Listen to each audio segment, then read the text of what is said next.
Hao Hai bergerak sedikit. Pola-pola iblis di lengannya melesatkan banyak kilatan petir hitam, tampak sangat menakutkan. Bau darah tercium dari baju besinya, bersinar dengan cahaya dingin yang dapat membuat orang menggigil. Sinar-sinar cahaya itu mengalir ke telapak tangannya sekuat pelangi yang sedang naik daun. Dua bola energi hitam berputar di telapak tangannya, sebesar penggiling. Bola-bola itu tampak jahat dan brutal, penuh dengan aura pembunuh. Listrik iblis diaktifkan. Ini adalah serangan mematikan Hao Hai. Jika semuanya cukup lancar, ia dapat menggunakan satu serangan untuk mengalahkan musuh.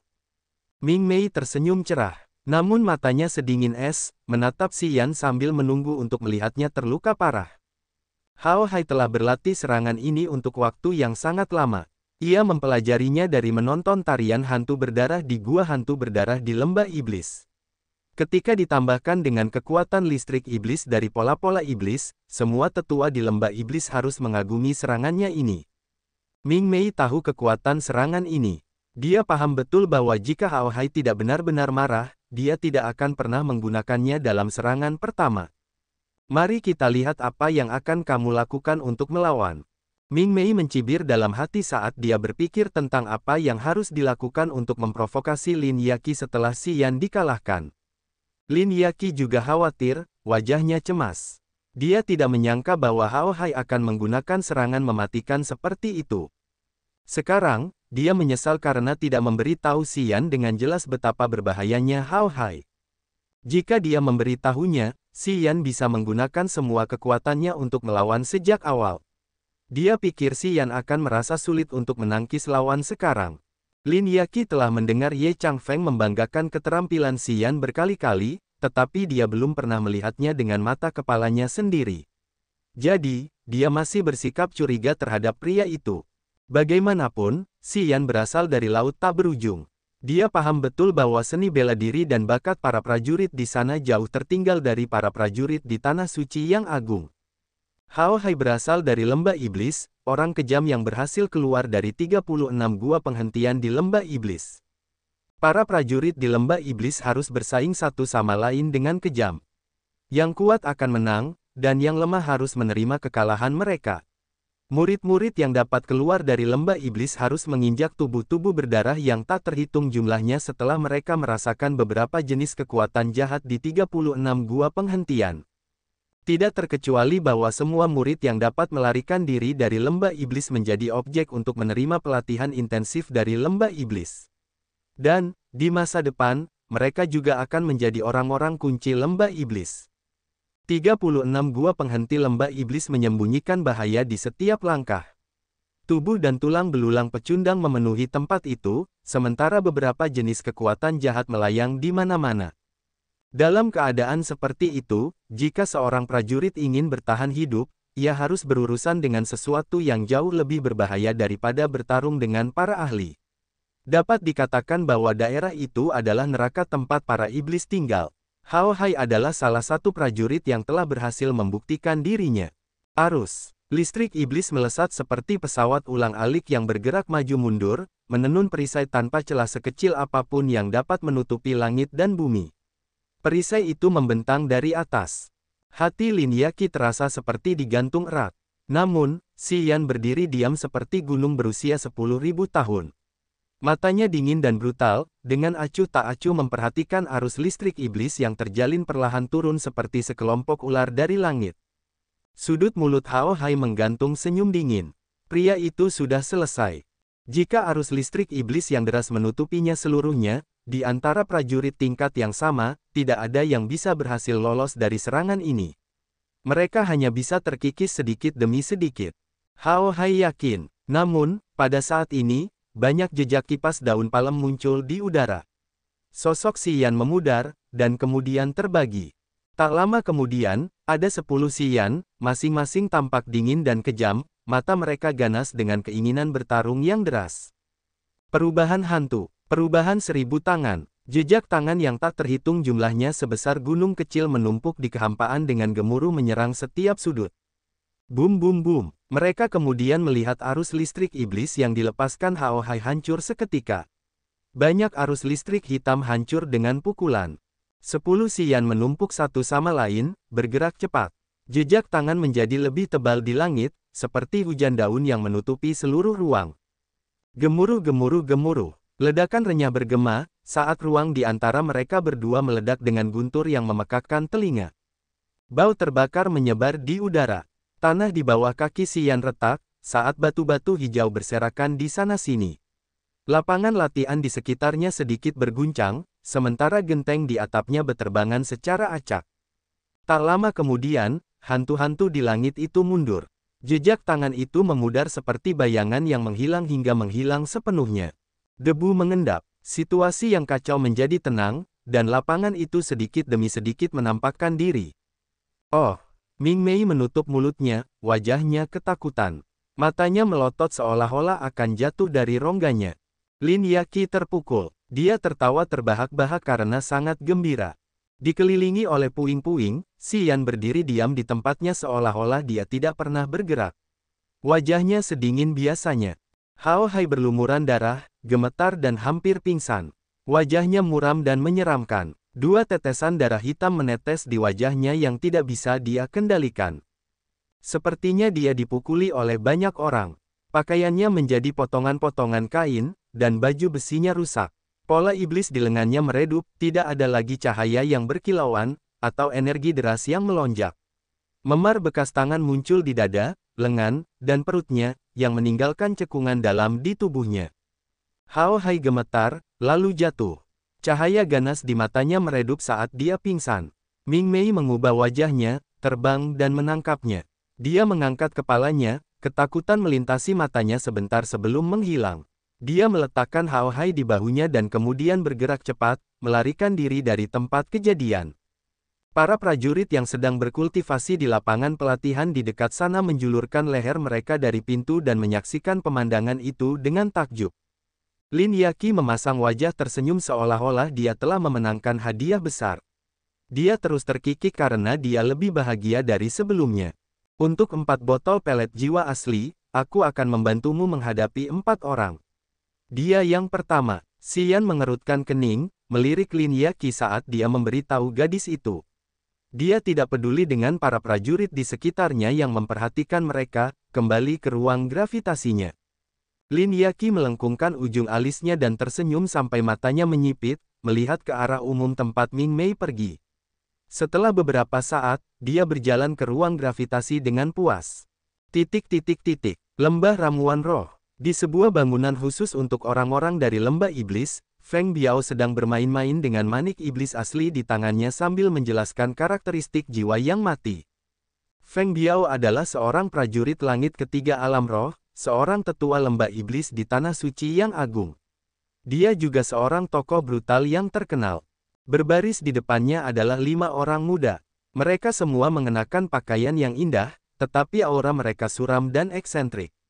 Wajah mereka keras kepala saat mereka mendengarkan lelaki tua itu dengan tidak sabar. Kelima orang muda ini adalah jagoan lembah iblis yang keluar dari 36 gua penghentian. 4 dari mereka berada di puncak alam langit, sedangkan yang kelima adalah seorang pemuda tampan yang secara mengejutkan berada di langit pertama alam roh. Lai Feng adalah ahli muda paling terkenal di lembah iblis. Dia telah mencapai alam roh saat dia berusia 30 tahun. Sejak dia berusia 10 tahun, dia telah berlatih di 36 gua penghentian, membunuh banyak orang. Dia memiliki sepasang mata perak dan rambut abu-abu. Semua orang takut padanya. Meskipun Feng Biao adalah tetua lembah iblis, Lai Feng tampaknya tidak menghormatinya. Wajahnya menunjukkan bahwa dia tidak peduli. Dia adalah iblis yang memiliki peluang lebih besar untuk meraih kekuasaan tertinggi lembah iblis di masa depan. Meskipun jabatannya rendah, dia sangat tidak menyenangkan. Orang-orang muda di generasinya hanya tunduk padanya. Jika mereka tidak mematuhi perintahnya, itu akan jauh lebih mengerikan daripada melawan guru mereka. Otoritasnya berasal dari 36 gua penghentian. Setiap generasi prajurit brilian yang telah dibudidayakan di gua penghentian di lembah iblis bersamanya dan dapat keluar dari tempat jahat itu bersamanya semuanya tunduk padanya. Jika mereka tidak mengikutinya, dia akan mengurung mereka di gua selamanya. Lai Feng bersandar di dinding. Sepertinya dia akan tertidur kapan saja, wajahnya datar. Feng Biao mengatupkan rahangnya. Saat dia memberi kuliah tentang karakteristik jiwa yang mati, Lai Feng jelas tidak memperhatikannya, yang membuatnya sangat kesal. Meskipun tidak menyukainya, Feng Biao tidak berani menunjukkan perasaannya yang sebenarnya.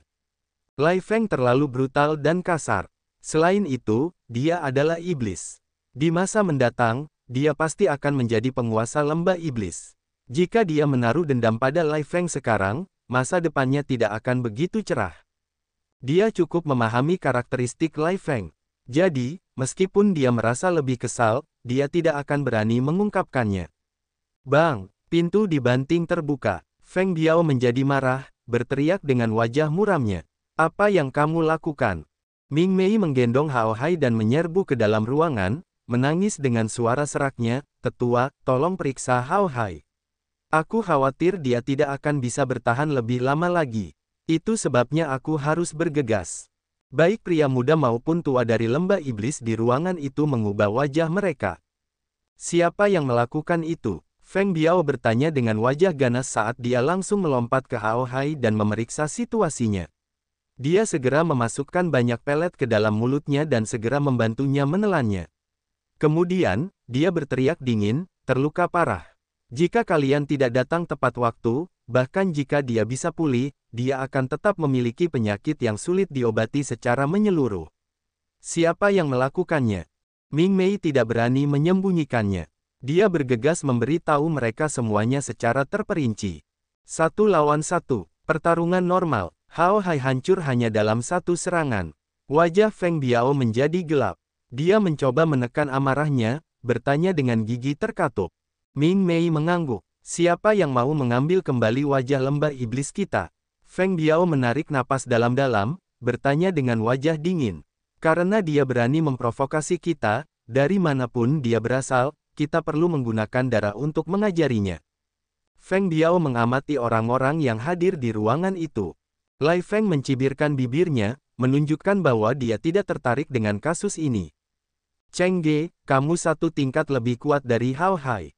Kamu harus pergi. Saat Feng Biao melihat ekspresi Lai Feng, dia tahu bahwa yang lain tidak hanya bercanda. Jadi, dia harus mundur selangkah dan meminta yang lain untuk mengambil misi ini. Cheng Ge, seorang puncak langit dari alam langit, telah berlatih di 36 gua penghentian bersama Hao Hai. Dia telah mengunjungi 12 gua sendirian dan terluka parah. Dia satu tingkat lebih kuat dari Hao Hai, dan telah memperoleh lebih banyak dari apa yang diperoleh Hao Hai dari gua penghentian. Secara umum, kompetensinya satu tingkat lebih tinggi dari Hao Hai. Menggosok hidungnya, Cheng Ge tahu bahwa dia tidak bisa menghindarinya. Baiklah, tetua telah menugaskanku, jadi aku tidak berani melawanmu. Aku pergi sekarang. Kemudian, Cheng Ge tidak berlama-lama, berjalan pergi menuju lembah perkakas berharga. Dia hanya seorang anak kecil di alam langit. Aku tidak tertarik padanya. Baiklah, aku ingin bertemu dengannya saat dia mencapai alam roh. Wajah Lai Feng dingin. Dia berjalan keluar ruangan dan berkata dengan santai. Aku lelah. Aku akan beristirahat. Panggil aku jika kau membutuhkanku. Ya, jika tidak ada yang penting, jangan panggil aku. Teknik Demogorgonku akan segera mencapai terobosan. Feng Biao membencinya dan takut padanya pada saat yang sama. Dia membenci sikap Lai Feng, dan takut akan pemahaman dan potensinya yang luar biasa. Teknik Demogorgonnya akan segera mencapai terobosan lagi. Sudah berapa lama? Bagaimana dia melatih dirinya? Apakah dia manusia? Feng Biao terkejut. Dia adalah orang yang pemarah, tetapi dia tidak berani melampiaskan amarahnya di depan Lai Feng. Dia mencoba menahan amarahnya. Menunggu sampai Lai Feng pergi, dia melemparkan pandangan marah pada yang lain dan memarahi. Kenapa kau tidak mencoba yang terbaik? Lihat Lai Feng, teknik Demogorgonnya akan segera berhasil lagi. Bagaimana dengan kalian? Apa yang kalian tunggu? Cepatlah, berlatihlah lebih banyak lagi. Sekelompok orang yang disalahkan merasa seperti mereka telah diampuni, melarikan diri. Hanya Hao Hai yang tergeletak di tanah. Bocah itu sangat brutal. Aula roh dan aula perkakas memberlakukan jam malam untuk bertarung, dan dia hampir membuat Hao Hai mati kehabisan darah. Siapa dia sebenarnya? Ketika semua orang meninggalkan ruangan, Feng Biao bergumam pada dirinya sendiri dengan wajah muram. Jiwanya yang hampa mengambang tak menentu dalam rahasia sukses pandai besi. Formasi teleportasi muncul dengan banyak lingkaran besar yang saling terkait. Yang terluar terbuat dari batu kristal. Di ruang antara lingkaran muncul cahaya yang terkondensasi dari beberapa campuran, yang dapat mentransmisikan energi dari batu kristal. Lingkaran batu kristal dipasangkan dengan lingkaran cahaya pendukung. Ada 66 lingkaran, termasuk 33 lingkaran batu kristal dan 33 lingkaran cahaya tambahan yang memandu energi batu kristal. Di tengah lingkaran ada altar pengorbanan segitiga yang terbuat dari kristal ethereal, yang memiliki formasi misterius dan rumit. Formasi itu adalah kunci penting bagi formasi teleportasi. Formasi ini memiliki banyak simpul dan sinar yang saling terhubung untuk mengumpulkan kekuatan kristal ethereal di satu tempat. Cincin energi dari batu kristal di sekitar akan mendesak dan mengarahkan energi dari kristal ethereal untuk menciptakan perubahan ruang instan, yang merupakan efek teleportasi. Tidak banyak susunan yang berbeda antara 66 lingkaran batu kristal dan cahaya tambahan. Dia hanya perlu memperhatikan lokasi mereka, ukuran batu kristal yang akan ditata, dan karakteristik kondensasi dari cincin cahaya tambahan. Susunan yang paling sulit adalah altar pengorbanan, yang terbuat dari kristal ethereal. Tepatnya, hal yang rumit adalah formasi yang diukir di altar. Node formasi yang tak terhitung jumlahnya tampak seperti malam berbintang. Setiap node menahan energi kristal ethereal, dan harus ada jarak yang tepat antara dua node. Namun, jarak antara node tidak sama. Bahkan jika dia ingin belajar dengan hati, itu akan menghabiskan banyak usahanya. Node-node itu terhubung satu sama lain menggunakan sinar, yang merupakan kekuatan kesadaran jiwa. Jadi, dia harus mendesak kesadaran jiwanya untuk menyatukan node-node itu. Jiwa yang hampa itu tenggelam ke tengah node untuk menyelidiki teknik kuno formasi teleportasi. Xian berkonsentrasi dengan tenang untuk memahami ruang misterius dari formasi ini. Kesadaran jiwanya terkuras dengan cepat. Fiuh, Xian mengembuskan napas. Ketika setengah dari kesadaran jiwanya telah terkuras, Xian membuka matanya. Formasi teleportasi itu luas dan mendalam. Saat memahami formasi itu, dia samar-samar merasa bahwa jiwa inangnya terkadang beresonansi dengan langit dan bumi. Alamnya memiliki tanda-tanda akan menerobos lagi. Dia berada di puncak alam langit, dan ki esensinya yang murni di dalam tubuhnya telah terkumpul cukup lama. Sekarang, yang dia butuhkan hanyalah kilasan pengenalan, dan kemudian dia bisa melangkah lebih jauh, memasuki alam roh. Dia terhenti di tahap ini. Kali ini, saat dia memahami formasi teleportasi, alamnya meningkat sedikit. Meskipun pertumbuhan ini lambat, dia bisa merasakannya dengan sungguh-sungguh. Dia punya firasat bahwa saat dia akhirnya bisa memahami misteri formasi teleportasi, saat itulah dia akan memasuki alam roh. Xian mengeluarkan 5 pelet jiwa asli, menutup matanya untuk mengatur napasnya. Sementara kesadaran jiwanya dipulihkan, pikirannya masih tegang, berlama-lama di lokasi sebelumnya untuk mempelajari dan merasakan fitur misterius formasi tersebut, diam-diam menggali hingga ke lapisan terdalamnya. Dia memiliki pengalamannya sendiri mengenai karakteristik halus dan misterius dari formasi teleportasi. Setelah setiap kali dia mengakses rahasia sukses pandai besi, sementara kesadaran jiwanya dikonsumsi dengan cepat, alamnya juga meningkat dengan cepat. Formasi teleportasi adalah semacam Upanishad yang menggunakan makna sebenarnya dari kekuatan paling misterius di angkasa. Di alam langit, menerobos alam baru akan membutuhkan pemahaman lengkap tentang kekuatan bumi dan langit.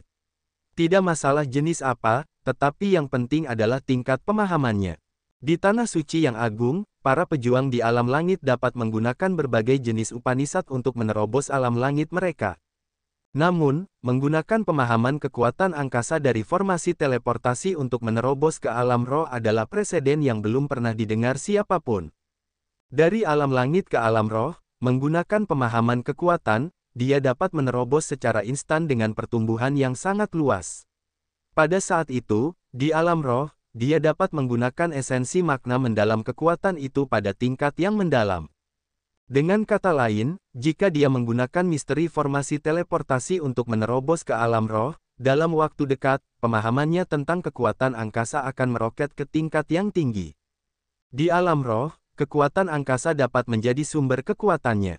Mungkin itu bisa menjadi kekuatan utama, yang memiliki lebih banyak ruang untuk tumbuh lebih jauh. Kekuatan ruang dan kekuatan waktu, kedua jenis kekuatan ini selalu yang paling langka dan paling sulit dikuasai. Bahkan di Tanah Suci yang agung, tidak seorang pun pernah mendengar bahwa ada orang yang dapat mengendalikan kedua kekuatan ini. Pandai besi telah mempelajari formasi teleportasi, tetapi mereka tidak fokus pada peningkatan kekuatan. Ketika seorang pandai besi memasuki alam roh dari alam langit, pemahaman kekuatan yang akan mereka perhatikan adalah makna api yang dalam. Tidak peduli mereka pandai besi atau alkemis, api adalah mitra terpenting di masa depan. Memahami kekuatan api dapat menentukan tingkat nyala api dalam tubuh mereka. Semakin dalam pemahaman mereka tentang kekuatan api, semakin kuat nyala api dalam tubuh mereka, yang akan membantu mereka memurnikan senjata dan obat-obatan tingkat tinggi. Api adalah fondasi pandai besi dan alkemis. Bahkan jika kekuatan ruang angkasa itu ajaib, itu tidak terlalu berharga bagi para pemurni ini. Seseorang yang mengetahui fitur ajaib dari kekuatan ruang angkasa tetapi tidak menguasai formasi teleportasi pasti membutuhkan situasi yang sangat khusus untuk memahami kekuatan semacam ini. Hal ini membuat banyak prajurit yang ingin menggunakan kekuatan ruang angkasa untuk meningkatkan lebih jauh dari alam langit merasa mustahil untuk memasuki pintu itu. Dengan demikian, kemungkinan beberapa orang aneh dapat menggunakan kekuatan ruang angkasa untuk memasuki alam roh sangat jarang. Bagaimanapun, Xian benar-benar orang yang aneh. Pelet jiwa asli sepadan dengan nama obat suci yang dapat memulihkan kesadaran jiwa. Tidak lama setelah itu, kesadaran jiwa yang dikonsumsinya telah hampir pulih sepenuhnya. Lin Yaqi tersenyum. Dia berdiri di seberangnya, merasa sangat bosan sehingga dia harus memperhatikan berbagai hal dari sana kemari sambil bermain-main dengan formasi pemurnian di tangannya. Dia sering memeriksanya. Setelah pikirannya kembali jernih, cahaya aneh muncul di matanya. Xian terbangun, meliriknya dengan santai. Masalahmu datang lagi. Lin Yaqi tidak takut tetapi juga cukup senang pada saat yang sama. Dia bangkit dari tempat duduknya sambil terkikik. Bagus sekali, aku sangat bosan di sini. Aku hanya membenci mereka karena tidak datang lebih awal. Xian terkejut. Dia merapikan pakaiannya dan kemudian bangkit, mendorong pintu batu hingga terbuka. Cheng Ge memegang pedang biru sempit, yang memiliki hantu berawan dan hantu darah melingkari gagangnya. Kedua makhluk aneh ini melebur menjadi pedang, memperlihatkan warna biru laut yang dalam. Rapi dan eksentrik, aura yin dan aura pembunuh menumpuk, memancarkan napas jahat dan haus darah. Cheng Ge dan Hao Hai serupa. Mereka berdua berada di puncak alam langit. Namun, Cheng Ge memiliki kekuatan dan harta yang lebih baik. Cheng Ge, Lin Yaqi memutar matanya sambil menggeram, kurasa aku tidak punya dendam padamu, kan? Cheng Ge memiliki wajah yang kurus dan panjang. Matanya tidak besar, dan dia mengenakan pakaian putih. Dia tidak dianggap tampan, tetapi sikapnya lembut, yang sangat berbeda dari orang lain yang datang dari lembah iblis. Maaf, Tetua Feng marah, jadi dia mengirimku ke sini. Cheng Ge mengepalkan tinjunya, tersenyum paksa seolah-olah dia tidak punya pilihan lain. Aku tidak berani untuk tidak mengikuti perintah guruku. Nona Lin, tolong maafkan aku. Hei saudara, aku di sini hanya untuk berdiskusi. Aku tidak ingin mempertaruhkan nyawaku denganmu. Jangan perlakukan aku seperti kamu memperlakukan Hao Hai. Jangan pukul aku sampai hampir mati. Si tua bangka Feng Biao itu, dia memang suka menyembunyikan kekurangannya. Lin Yaqi mendengus, lalu menoleh ke Xian. Sepupu, Hao Hai adalah murid Feng Biao. Dia memiliki hubungan yang dalam dengannya. Sekarang setelah Hao Hai terluka parah, tentu saja, Feng Biao tidak akan membiarkannya begitu saja. Namun, Cheng Ge bukanlah murid Feng Biao. Dia hanya seorang Yo. Kamu harus mengendalikannya. Jangan biarkan dia tidak bisa kembali. Alis Xian mengerut sementara dia tetap diam. Dia hanya menggunakan satu serangan untuk mengalahkan Hao Hai, yang merupakan kekalahan yang beruntung. Dia ahli dalam menggunakan dampak energi liar. Ketika kekuatannya sendiri ditambahkan ke kekuatan negatif, itu seperti menemukan cara untuk mati jika seorang prajurit pada level yang sama ingin bersaing dengannya dalam menggunakan kekuatan. Serangan yang digunakan Hao Hai adalah untuk menumpuk energi, menggunakan kekuatan terkuat untuk membunuhnya seketika secepat guntur dan kilat. Bertabrakan dengannya, metode Hao Hai adalah pilihan terburuk. Menggunakan kekuatan untuk melawan kekuatan, dalam keadaan di mana Xian telah menggunakan perubahan 1000 tangan yang tangguh, kekuatannya dari tubuhnya, dan kekuatan negatif, bersama dengan esensi Qi-nya yang meledak pada saat yang sama, Hao Hai tidak memiliki cara untuk melawannya. Dia terluka parah pada saat itu. Itu hanya bisa mengatakan bahwa peruntungannya sangat buruk. Jelas, Changge bukanlah tipe prajurit yang sama dengan Hao Hai. Pedang hantu biru Changge memiliki hantu berawan dan hantu darah. Dia dapat mengendalikan aura haus darah dan ganas, tetapi dia muncul sebagai pria yang elegan. Orang-orang yang tidak mengenalnya dapat berpikir bahwa orang ini berasal dari Tanah Suci.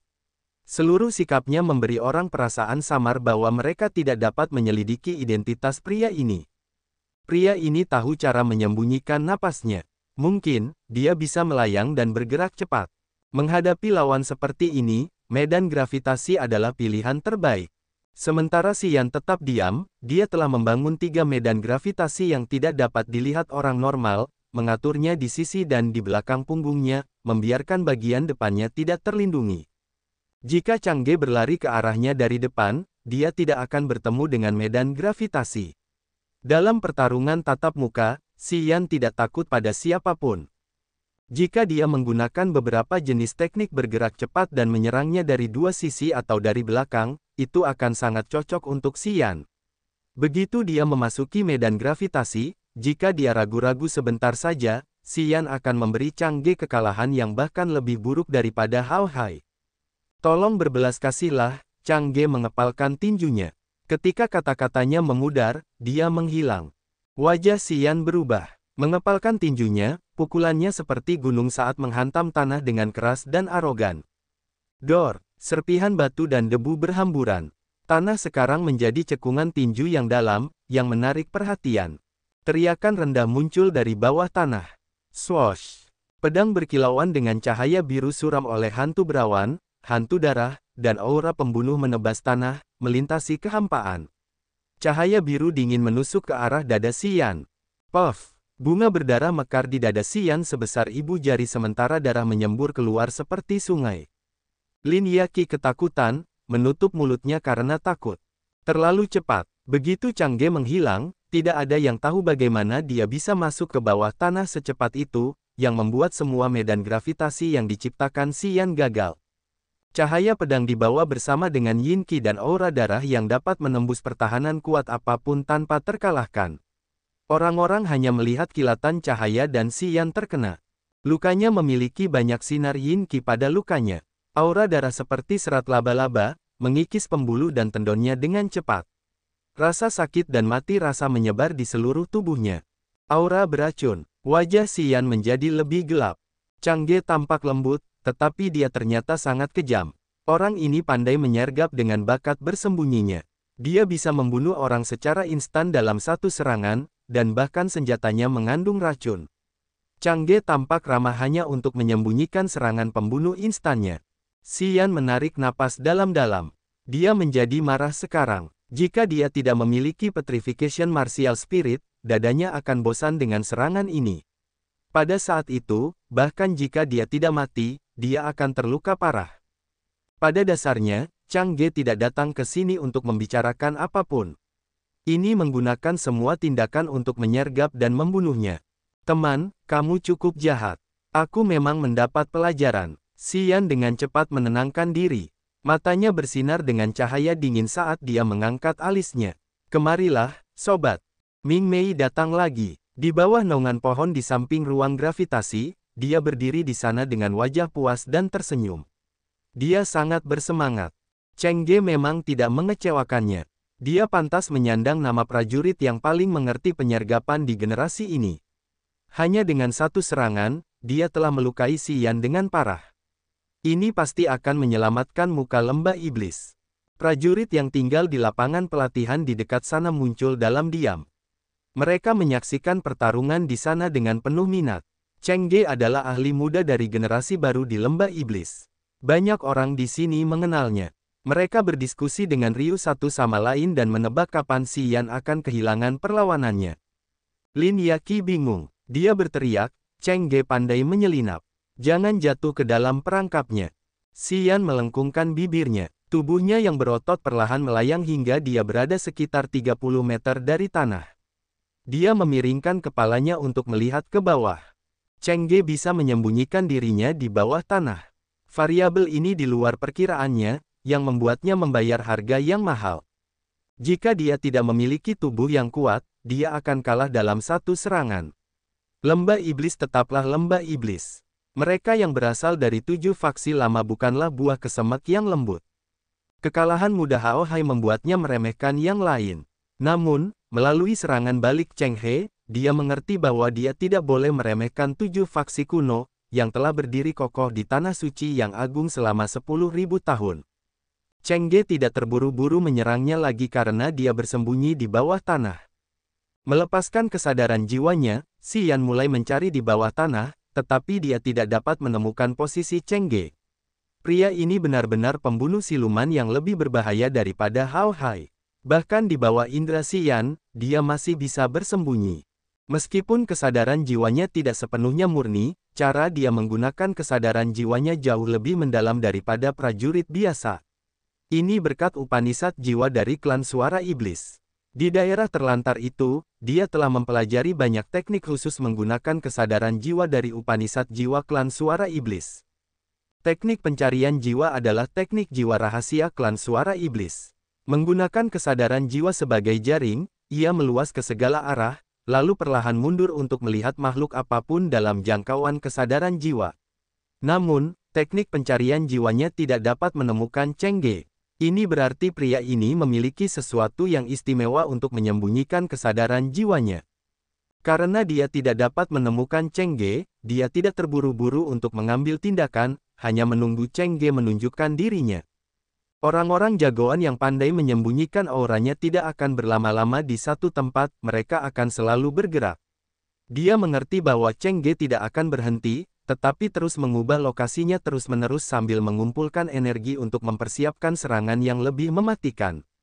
Dia menunggu. Benar, bayangan-bayangan gelap dan suram muncul satu persatu dari tanah, seolah-olah mereka sedang tumbuh, sementara aura dingin dan haus darah membanjiri area itu seketika. Hantu berawan dan hantu darah. Di antara ras iblis yang dipelihara di 36 gua penghenti lembah iblis, duri jiwa yin milik hantu berawan, dan kenangan penghisap darah adalah keterampilan hantu darah. Keduanya adalah keterampilan serangan jiwa. Makhluk tanpa tubuh yang nyata selalu pandai menggunakan jiwa. Hantu berawan dan hantu darah tidak terkecuali. Pada saat itu, hantu berawan dan hantu darah melayang di kehampaan menuju Xian. Duri jiwa yin dan kenangan penghisap darah dari hantu berawan dan hantu darah melesat ke arah laut kesadarannya secara tiba-tiba dalam upaya untuk mengacaukannya seketika. Yang dibutuhkan Cheng Ge hanyalah sebuah kesempatan. Begitu laut kesadaran Xian menjadi kacau karena duri jiwa yin dan kenangan penghisap darah, Cheng Ge akan menyerang Xian dengan kekuatan yang tak tertahankan. Setiap hantu berawan dan hantu darah seperti bayangan hantu. Mereka samar-samar, mengambang di mana-mana. Bau darah dan aura yin memenuhi seluruh ruang. Xian menggigil, sementara matanya menunjukkan bahwa dia sedang berjuang. Sudah waktunya. Arus listrik membelah tanah, mendorong ke arah Xian. Itu secepat dan sekuat pisau tajam. Hantu berawan dan hantu darah menyerbu seperti air pasang yang menutupi Xian, mengikat jiwanya. Serangan Cheng Ge tidak berhenti, menusuk dada Xian hanya dalam sekejap. Lin Yaqi merasa seperti hatinya digantung oleh seutas benang. Dia tahu situasinya buruk. Pada saat itu, pupil mata Xian yang kusam tiba-tiba memancarkan cahaya yang gemilang, wajahnya cerah dan bersinar. Api seperti bunga teratai mekar di udara dengan sangat indah dan menyilaukan. Namun, api itu sangat panas. Berdesir. Setiap hantu berawan dan hantu darah berubah menjadi asap. Setelah angin bertiup, mereka menghilang ke udara tipis. Xian tersenyum setajam pisau, dingin dan berbahaya. Boom! Segel kematian dan segel kehidupan dilepaskan, menumpuk. Domain niat kematian meluas, saat pohon-pohon dan rumput di rumah besar itu mulai layu dan mati.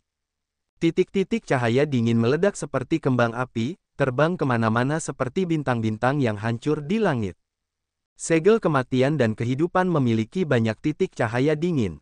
Di bawah domain niat kematian, kekuatan penghancur membantai dan menghapus semua yang tertutupi oleh cahaya dingin itu. Cheng Ge terekspos. Dia memegang pedang iblis biru, wajahnya ketakutan saat dia mencoba mundur. 3 medan gravitasi bergabung menjadi satu, dan aktif sekaligus, menutupi Cheng Ge sepenuhnya. Ki esensi kekacauan. Cheng Ge tampak melihat hantu di siang hari. Siluetnya berkedip-kedip di udara seperti lilin yang sekarat. Set, sebuah sinar memasuki medan gravitasi, menyusup ke tubuh Cheng Ge. Gemuruh-gemuruh-gemuruh, retak-retak-retak, ledakan renyah bergema terus-menerus di dalam tubuh Cheng Ge, seperti kembang api yang dinyalakan.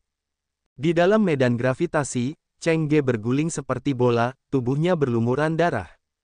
Buk, Cheng Ge jatuh. Matanya tidak teratur, karena dia tidak memiliki sedikit pun energi. Setengah dari tulang di tubuhnya patah, dan dia sekarat. Ming Mei dipenuhi rasa takut. Yang kedua, cahaya menyala saat Xi Yan muncul kembali. Dia mengerutkan kening pada Lin Yaqi dan kembali ke ruang gravitasi.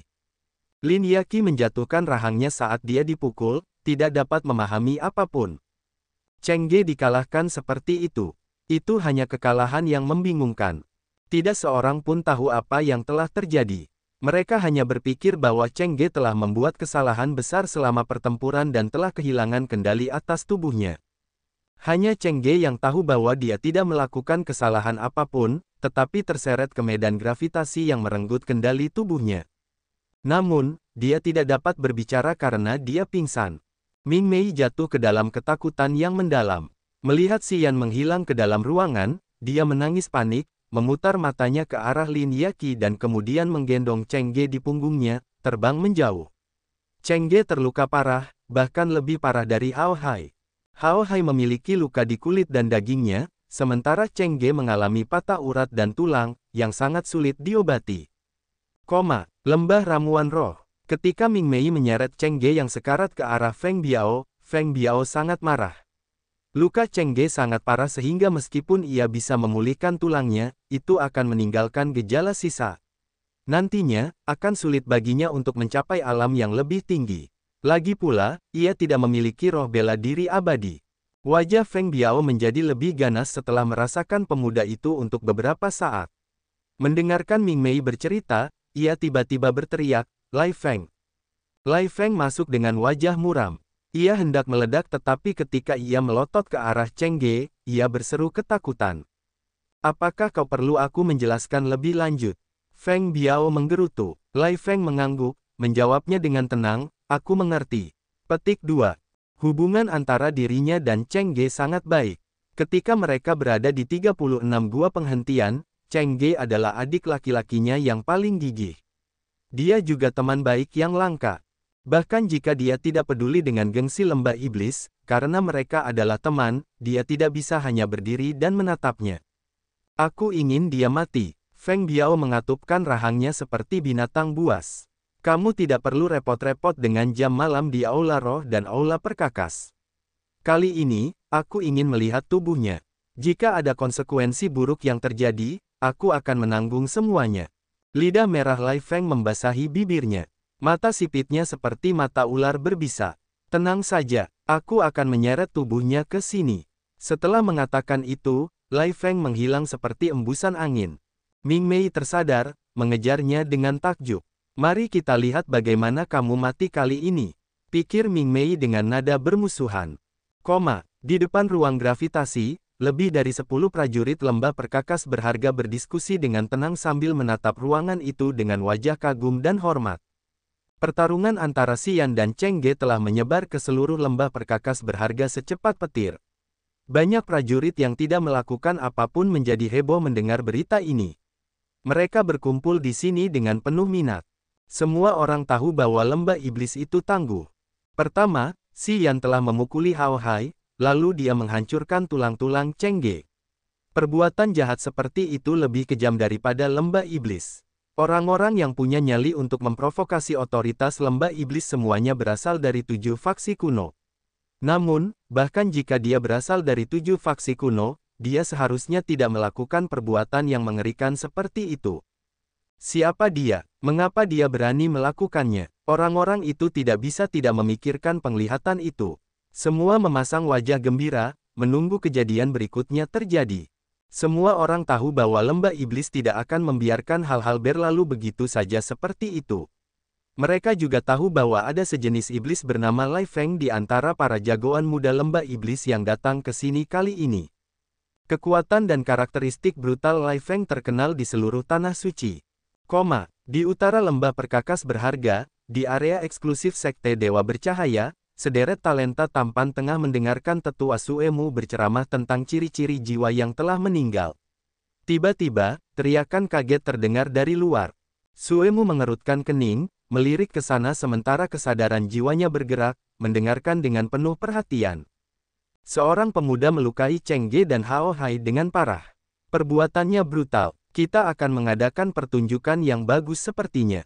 Suemu berbicara kepada Yule di depannya, wajahnya ketakutan. Kau bawa saudara-saudarimu untuk memeriksanya. Aku rasa Li Feng akan muncul. Kau bertarung dengan Lai Feng tahun itu tanpa hasil akhir. Kurasa kau harus mengambil kesempatan ini dan memeriksa kemampuannya saat ini. Yule terkejut. Ia mengangguk, lalu membawa beberapa pemuda jagoan dari Sekte Dewa Bercahaya keluar dari tempat itu. Manor di selatan lembah ramuan roh.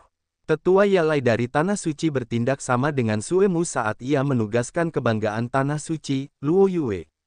Siapa namanya? Luo Yue mengenakan jubah ungu tua, wajahnya bergerak. Aku kenal semua ahli dari faksi kuno.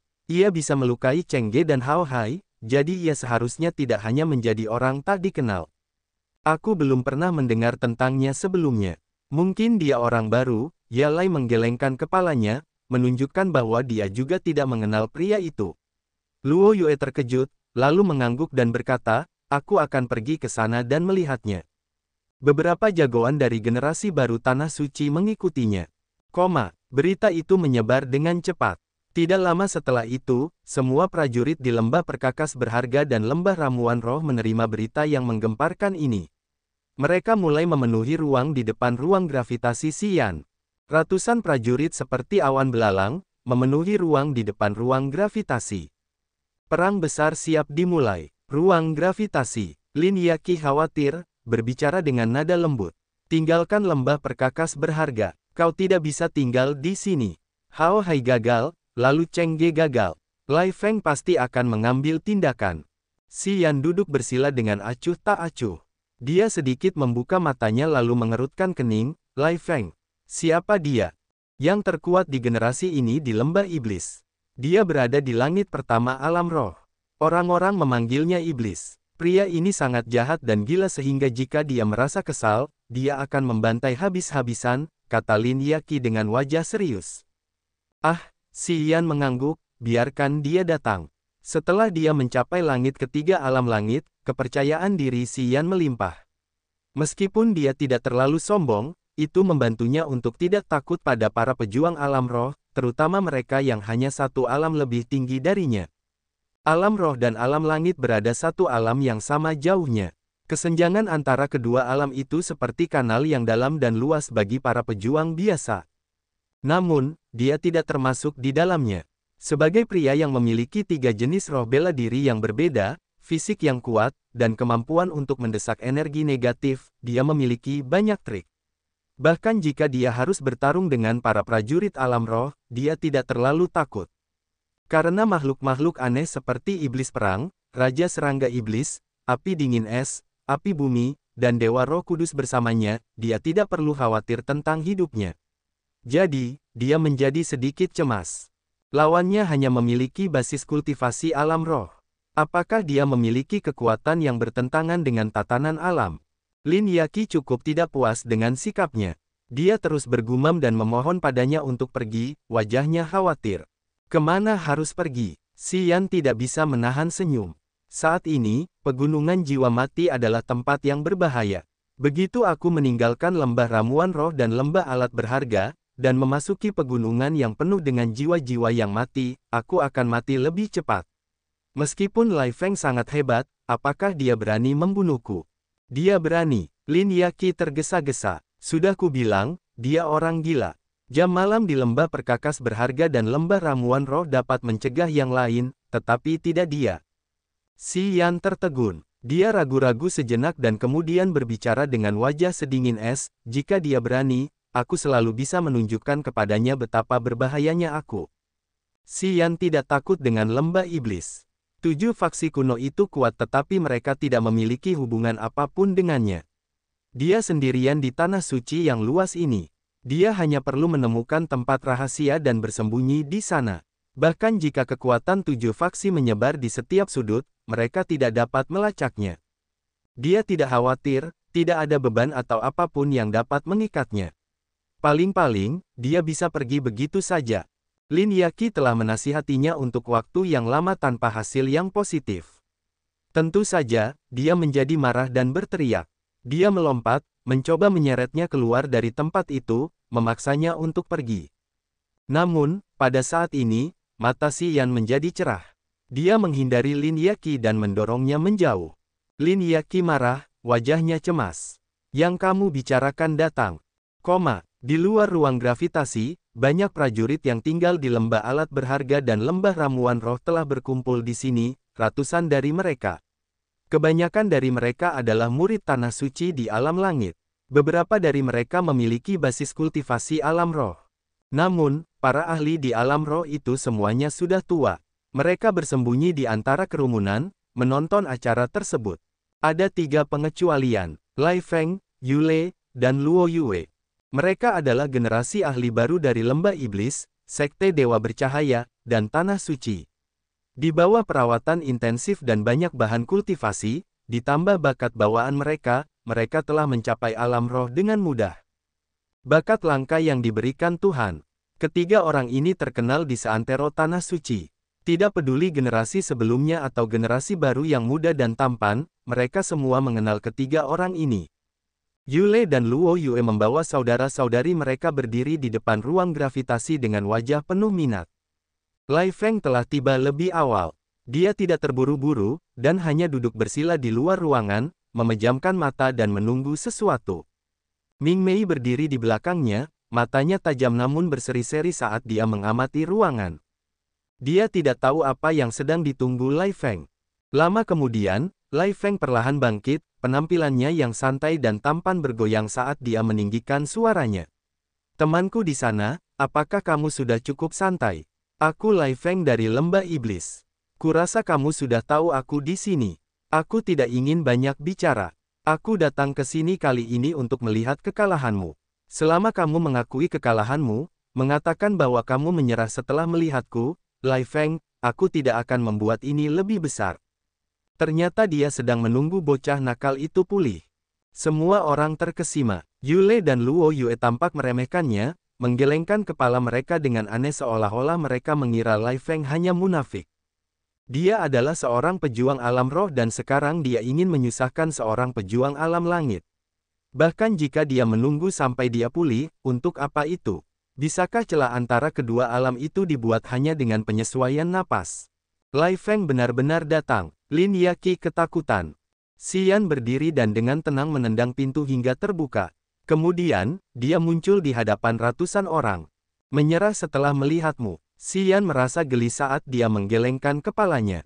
Kamu tidak memenuhi syarat. Tatapan mata Lai Feng menjadi lebih dingin sementara seringai dingin muncul di mulutnya. Menarik, yah. Sepertinya aku terlalu khawatir, kan? Teman, kau memang punya nyali. Jadi, begitulah caramu bisa melukai Hao Hai dan Cheng Ge. Bukankah kau di sini untuk mengambil kembali wajah lembah iblis? Xian mengangkat alisnya. Kenapa kau mengoceh sebanyak itu? Jika kau ingin bertarung, ikut saja. Kenapa kau sangat panjang lebar? Semua orang tercengang. Sangat sombong. Seorang anak anonim di alam langit bisa bersikap sombong seperti itu di depan Lai Feng. Mungkin dia tidak tahu reputasi Lai Feng. Tidak, Lin Yaqi berteriak memekakkan telinga. Dia terbang ke depan Lai Feng dan menjelaskan. Dia temanku. Dia punya hubungan baik dengan guruku. Dia telah mengalahkan Hao Hai dan Cheng Ge karena mereka telah memprovokasi kita sebelumnya. Kau seorang pejuang alam roh. Bahkan jika kau bisa mengalahkannya, itu bukanlah kemenangan yang membanggakan.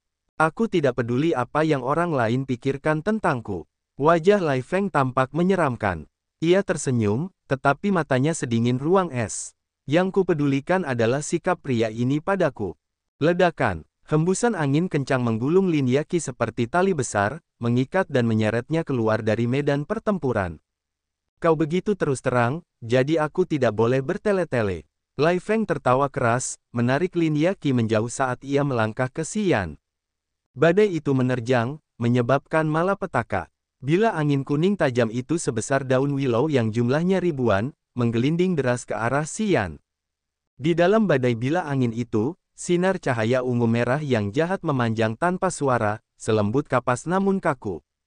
Retak-retak-retak, batu hijau itu, yang sekeras baja, meledak di bawah kaki Lai Feng sementara serpihan batu berserakan di mana-mana. Melolong-melolong-melolong, angin menderu dan bergema. Badai itu seperti tiang yang menyeret segalanya ke langit. Batu-batu itu meledak saat badai menekan ke bawah, seberat kekuatan 10.000 tentara. Xian membenturkan alisnya. Di bawah cambukan angin kencang, dia mengumpulkan kekuatannya. Aliran energi negatif berwarna pucat mengalir keluar dari titik-titik akupuntur di seluruh tubuhnya, bergerak cepat di meridiannya dan menyatu dengan ki esensinya. Bang-bang, otot-otot seluruh tubuhnya membengkak. Kekuatan yang tersembunyi jauh di dalam serat ototnya diaktifkan secara instan, melonjak dengan kencang. Swosh-swosh-swosh. Bila-bila angin melesat keluar dari badai, melesat ke arahnya dari segala arah. Mereka semua brutal dan ganas. Ruang gravitasi seluas 200 meter persegi, tetapi hancur hanya dalam sekejap mata. Potongan-potongan batu terseret ke dalam badai, mengintensifkan kekuatannya. Dalam gemuruh serpihan batu yang beterbangan, ruang gravitasi itu menjadi rata. Namun, Xian berdiri diam seperti batu berusia 10.000 tahun. Bila-bila angin bergemuruh menyerbu dan menghancurkan perisai cahaya gelapnya, menyerang tubuhnya. Pikiran yang brutal, haus darah, gila, dan penuh kebencian menyembur keluar dari tubuhnya, yang menyebar ke seluruh pemandangan dengan aura substansi yang nyata. Kemudian, pikiran itu meledak dengan ganas. Setiap bila angin yang terkena aura jahat di sekelilingnya terasa seolah-olah telah menyalakan dinamit. Semuanya meledak dengan sangat dahsyat. Boom! Dia menghentakkan kaki ke tanah, menyebabkan getaran yang ditransmisikan ke kaki Xian. Kakinya tidak tenang, tetapi kekuatannya mengalir dalam ke dalam tanah. Badai itu menyerbu, tetapi tidak dapat mengangkatnya dari tanah. Badai itu hanya bisa berputar di sekelilingnya, mengirimkan lebih banyak bila angin untuk menyerangnya. Para prajurit yang menyaksikan pertarungan itu tercengang, berseru ketakutan. Xian hanya memiliki basis kultivasi alam langit, tetapi dia tidak terguncang oleh angin serbu Lai Feng. Ini tidak dapat dijelaskan oleh mereka. Karena Lai Feng adalah seorang pejuang alam roh, bahkan jika dia tidak menggunakan semua kekuatannya, pemahamannya tentang kekuatan langit dan bumi bukanlah sesuatu yang dapat dibandingkan dengan seorang pejuang alam langit. Lai Feng adalah kebanggaan lembah iblis, benih jahat aneh yang telah lolos dari 36 gua penghentian. Setiap orang yang hadir di sini dapat merasakan sifat mengintimidasi dari angin serbu miliknya. Kekuatan sekuat itu tidak dapat mengangkat Xian ke langit, tentu saja, itu di luar prediksi orang-orang. Pria ini memiliki fondasi yang kuat. Namun, berbahaya. Mata Yule berbinar. Dengan hanya tubuhnya dan kekuatan ki esensi, dan tanpa harta apapun yang digunakan, dia dapat tetap berdiri kokoh di tanah seperti itu.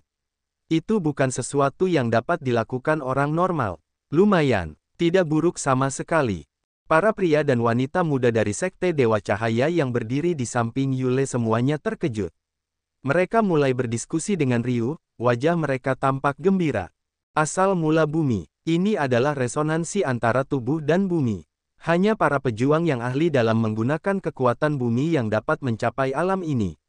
Luo Yue juga bergumam, meskipun tidak sulit untuk mengendalikan asal mula bumi, pemuda di sini dapat berdiri kokoh seperti itu di bawah badai yang dahsyat, yang jarang terjadi. Kekuatan kakinya sudah luar biasa. Komentar yang sama muncul dari kerumunan. Orang-orang sekarang memandang Xian dengan lebih terkejut. Menarik, Lai Feng tersenyum. Dia tidak terkejut tetapi senang. Dia adalah seorang maniak pertarungan. Saat dia melihat bahwa Xian dapat memainkan permainan besar dengannya, dia menjadi gembira, dan mulai mengumpulkan kekuatannya. Tangan yang selalu dia sembunyikan di lengan baju akhirnya terekspos. Spirit Hall. Li Zhengrong dan keempat tetua agung berdiskusi dengan saksama saat mereka tiba-tiba menemukan energi yang melonjak menyebar dari lembah perkakas berharga. Mereka semua tidak bisa menahan diri untuk tidak merasakannya dengan tenang. Beberapa prajurit alam roh sedang bertarung. Teriak Li Zhengrong. Dia langsung marah. Kita sudah menetapkan jam malam untuk melarang pertarungan, tetapi seseorang masih melanggarnya. Apakah mereka tidak tahu situasi apa yang kita hadapi? Kemudian, Li Zhengrong meninggalkan aula roh, terbang cepat menuju lembah perkakas berharga. Di aula perkakas, Tetua Agung Keda juga marah. Dia dengan marah berjalan keluar dari aula, memeriksa badai di langit. Dia tiba-tiba berteriak kagum. Itu Lai Feng. Lai Feng tidak memberi kita muka. Dengan siapa dia bertarung? Yule. Lai Feng dan Yule tidak akur. Lai Feng tidak mematuhi aturan, tetapi Yule tidak akan melakukannya. Seharusnya bukan Yule. Ayo pergi ke sana dan lihat. Ayo pergi. ... Matahari bersinar menyilaukan di atas lembah perkakas berharga. Di bawah sinar matahari jingga merah, atmosfer di lembah memanas. Xian berdiri di tengah lapangan latihan dengan begitu banyak prajurit di sekitarnya. Mereka semua tampak bersemangat, berdiskusi dengan riuh satu sama lain dan tampak mabuk. Yule, Luo Yue, dan saudara-saudari mereka terpaku pada pemandangan itu. Mereka tidak berani berkedip, hanya fokus pada pertempuran di sana. Lai Feng terus mengumpulkan kekuatannya. Badai terus melesat ke langit. Mereka kemudian bergabung bersama, menciptakan angin serbu, menyapu bersih benda-benda di lapangan latihan. Di bawah badai yang dahsyat, lapangan latihan hancur semudah mematahkan cabang pohon kering. Prajurit yang berlatih di dalamnya berhamburan keluar dari tempat itu, berteriak dengan ekspresi marah. Lai Feng tersenyum tipis, mengabaikan semua komentar buruk dan keluhan dari mereka. Dia hanya tersenyum pada Xian, yang tenggelam seluruhnya di dalam badai. Bila angin membantai di mana-mana, beterbangan seperti sabit tajam. Sinar cahaya bermekaran di dalam badai. Aura yang disebarkannya begitu tajam sehingga membuat orang ingin menjauh sejauh mungkin. Xian tidak punya tempat untuk bersembunyi, dan dia tidak ingin bersembunyi. Kekuatan negatifnya masih mendesak. Langit kedua amukan. Pikirannya tenggelam ke alam amukan saat dia dengan tenang melihat kekuatan badai yang meningkat. Otot-otot di tubuhnya membesar dan menggigil ketika banyak jenis energi menyatu. Auranya menjadi sangat halus. Tanpa menggunakan kekuatan dari api dingin es, api bumi, dan Dewa Roh Kudus, Xian telah mendesak energi negatif dan kekuatan ledakan tubuh dagingnya untuk menahan serangan dari badai. Dia tidak pernah menunjukkan bahwa dia akan kalah. Para pengamat memperlihatkan wajah ketakutan mereka saat mereka tercengang. Mereka mengira bahwa ketika Lai Feng tiba, dengan basis kultivasi alam rohnya, pertarungan ini akan segera berakhir, dan Xian akan terbunuh seketika. Tetapi hasilnya di luar dugaan mereka. Dalam malapetaka badai, Xian bagaikan perahu kecil yang terombang-ambing di lautan luas, yang tampaknya akan hancur setiap saat sementara risikonya terus meningkat. Namun, setelah waktu yang lama, perahu Xian masih terombang-ambing di tempat yang sama, tanpa terbalik. Semua orang mengaguminya. Wah, hebat sekali. Lai Feng tidak dapat menahan diri untuk tidak memancarkan sedikit rasa hormat. Bahkan para pejuang alam langit dari lembah iblis kita tidak dapat mencapai levelmu. Lumayan, kawan. Itulah sebabnya kau sombong. Ternyata kau memiliki kepercayaan diri yang mutlak. Bagus. Menghancurkan kepercayaan dirimu akan memberiku rasa pencapaian yang luar biasa. Tangan iblis yang melilit. Kedua tangan Lai Feng yang terbuka menjulur ke depan dengan cepat. Orang-orang kemudian melihat banyak bayangan memudar melesat keluar, berubah menjadi banyak tangan hitam lembut, menjerat Xian. Ratusan tangan aneh tumbuh dari tubuhnya seperti tentakel, berenang seperti ular dalam hembusan badai, mendekati Xian dengan cepat. Tak lama kemudian, tentakel-tentakel itu menemukan sasarannya di dalam badai, melilit Xian sepenuhnya. Demon Coiling Hands adalah teknik bela diri tingkat sakral, teknik yang sudah lama terkenal di lembah iblis. Teknik itu telah menyerap aura pembunuh dari 36 gua penghenti di lembah iblis. Prajurit itu kemudian menggunakan ki esensinya untuk memurnikannya agar lebih keras dan lebih fleksibel pada saat yang sama. Itu jauh lebih berbahaya daripada senjata rahasia. Begitu diaktifkan, Demon Coiling Hands seperti mata prajurit itu, bersentuhan dengan kesadaran jiwanya. Selama kesadaran jiwa bergerak cukup cepat, Demon Coiling Hands akan melilit tubuh lawan ketika dia tidak punya waktu untuk bereaksi. Xi Yan tertembak. Para penonton tercengang. Mereka merasa sedikit menyesal di dalam hati karena mengira Xi Yan tidak dapat menahannya lagi. Saat itu, Lai Feng bergerak. Dia hanya mengayunkan tangannya, dan Demon Coiling Hands menutupi tubuh Xi Yan, memasuki badai. Dia kemudian mengaktifkan telapak tangan iblis tanpa henti, memadatkan berbagai jenis energi jahat, dan kemudian menyerang dengan gemuruh. Bum bum bum. Dalam ledakan yang memekakkan telinga, sinar berkelok-kelok, bersinar seperti kembang api yang berkilauan. Titik-titik cahaya bermekaran di badai seperti bintang-bintang tebal yang hancur. Energi jahat meledak, meluas kemana-mana. Kekuatan badai melonjak lagi, terus meningkatkan tekanan. Tak lama kemudian, otot-otot di tubuh Xi Yan retak seolah-olah dia telah ditusuk pedang yang tak terhitung jumlahnya di tubuhnya pada saat yang sama. Darah menyembur keluar dari luka-lukanya seperti aliran air. Luka-lukanya begitu dalam sehingga orang-orang bahkan bisa melihat tulang-tulangnya. Itu sangat menyakitkan sehingga tidak ada yang bisa dibandingkan. Mata Xi Yan memerah, memperlihatkan sepasang pupil merah darah. Banyak sinar cahaya berkelebat. Langit ketiga amukan. Pikiran haus darah yang ekstrim membanjiri kepalanya. Pada saat ini, Xi Yan menjadi bingung. Lai Feng sangat kuat, yang melampaui pemahamannya. Di langit pertama alam roh, Lai Feng memiliki teknik iblis yang selalu berubah. Kekuatannya murni tetapi jahat, dan pemahamannya tentang alam jauh lebih mendalam daripada prajurit langit pertama alam roh lainnya.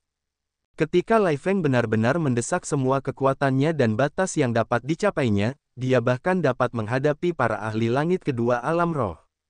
Xi Yan memiliki asumsi yang salah tentang pria ini, dia tidak mengatur pertahanan dengan hati-hati dan terikat oleh tangan iblis yang melilit milik Lai Feng. Cahaya jahat menyala dari pupil merahnya, saat aroma darah yang pekat keluar darinya, mengembang pelan. Di dalam kabut darah yang membumbung dalam bentuk spiral, Xi Yan menghadap langit dan meraung keras. Suaranya membumbung ke langit, saat kekuatan di tubuhnya didesak hingga batas ekstrim. Aura pembunuh yang luar biasa melesat ke langit dari kepalanya. Di dalam kabut darah yang pekat, hanya pikiran pembantaian yang tersisa di kepala Xi Yan. Dia telah melupakan segalanya. Satu-satunya hal yang dia tahu sekarang adalah membunuh semua musuhnya. Tidak ada kekhawatiran, tidak ada kebahagiaan, tidak ada rasa takut. Hanya pikiran membunuh yang muncul seperti air pasang. Domain niat kematian didesak secara naluriah. Aura muram dan tenang menyebar tanpa suara, seolah-olah ingin menghancurkan seluruh dunia. Banyak pohon di halaman pelatihan menguning lalu layu dengan kecepatan yang bisa diamati oleh mata telanjang. Akarnya remuk, serangga jatuh satu per satu. Pada saat yang sama, domain niat kematian juga memengaruhi makhluk kecil di bawah tanah, tetapi orang-orang tidak dapat mengenalinya. Hanya pikiran tentang kematian, segel kematian dan kehidupan juga diaktifkan. Di langit ketiga amukan, energi negatif dilepaskan dengan bebas. 7 jejak tangan yang sebesar seluruh ruangan muncul dan menumpuk satu sama lain di kehampaan. Pikiran jahat, brutal, mati, dan putus asa dengan cepat mengembun di dalam jejak, yang menggandakan kekuatannya. Jejak tangan menyatu, membawa aura pembunuh ke langit, lalu menyambar turun dari atas. Tidak ada ledakan yang mengguncang bumi, tidak ada pemandangan megah dari batu-batu yang hancur. Halaman pelatihan itu sunyi, namun, perubahan aneh telah terjadi dalam keheningan ini. Badai itu terkoyak di tengah seolah-olah tangan yang tajam telah memotongnya. Hanya dalam sekejap, banyak tangan iblis melilit menghilang. Teknik iblis Lai Feng yang cantik dan praktis tampaknya dipaksa untuk berhenti. Mereka benar-benar tenang. Pupil darahnya memancarkan api kemarahan dari binatang buas yang haus darah. Dengan darah berserakan di mana-mana, Xi Yan membidik Lai Feng, menggunakan kekuatan tubuhnya yang melimpah untuk menyerang. Setiap pukulannya seperti digunakan untuk menghancurkan gunung, dengan energi yang melonjak hebat. Di domain niat kematian antara Xi Yan dan Lai Feng, tampaknya ada beberapa penghalang tak kasat mata yang menyembunyikan aura keduanya. Penonton hanya melihat mereka berdua menegang, lalu menyerbu seperti petir. Namun, mereka tidak dapat mendengar suara benturan mereka atau merasakan kekuatan setiap pukulan. Pertarungan berdarah. Darah mengalir keluar dari Xian, yang membuatnya tampak seperti iblis haus darah dari dasar neraka. Dia benar-benar menjadi gila. Cahaya berkilauan dari matanya yang berdarah yang membuat penonton takut, mereka tidak berani menatap matanya.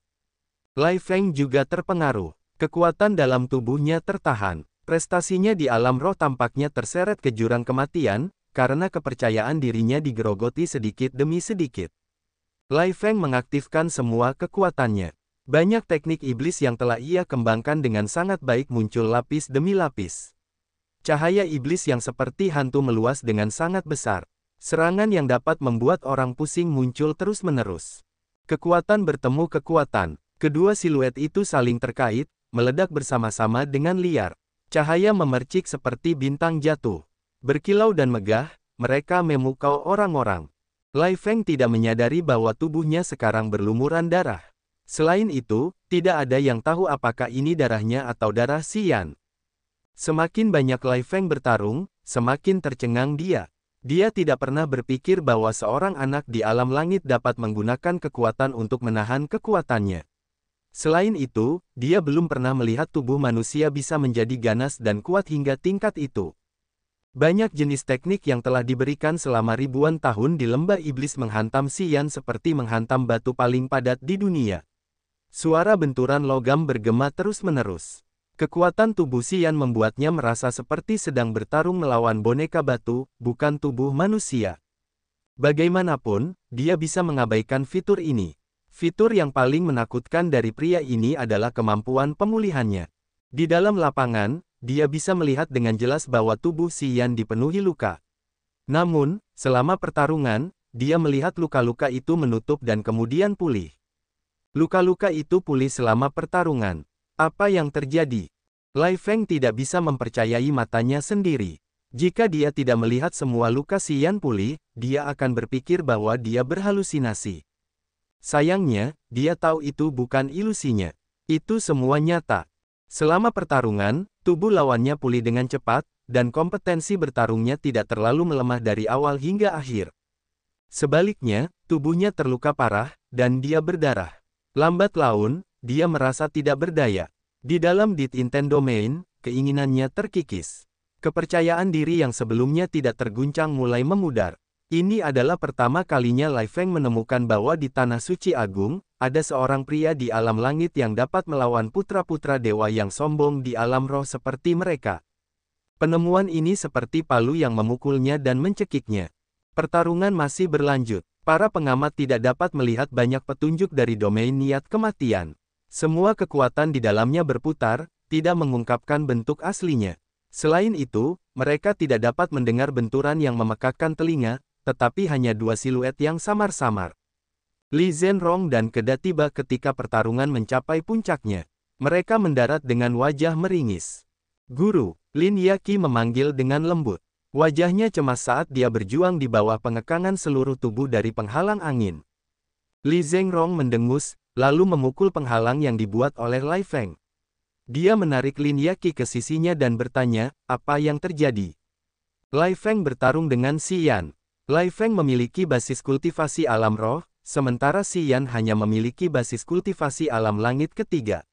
Lai Feng menggertaknya, kata Lin Yaqi dengan marah. Li Zhenrong terkejut. Dia melihat pertempuran di lapangan. Matanya yang sipit menyipit. Kemudian, dia tidak bisa menahan diri untuk tidak berteriak, apakah itu Xian?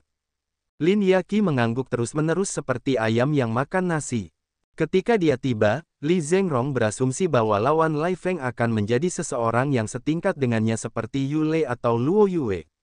Namun, situasi ini sengit seolah-olah para peserta pertempuran ini memiliki level yang sama. Di lembah perkakas berharga dan lembah ramuan roh, orang-orang yang dapat bertarung langsung dengan Lai Feng hanyalah Yule dari Sekte Dewa Bercahaya dan Luo Yue dari Tanah Suci. Namun, mendengarkan Lin Yaqi, Li Zhenrong menemukan bahwa hal-hal itu berada di luar harapannya. Li Zhenrong tahu bahwa Xian tidak biasa. Sejak malam Ye Changfeng kembali dari kabut beracun magnetik gelap, dia sering memuji Xian. Namun, Li Zhenrong secara naluriah berasumsi bahwa meskipun Xian kuat, dia hanyalah seorang ekstrim di laut tak berujung.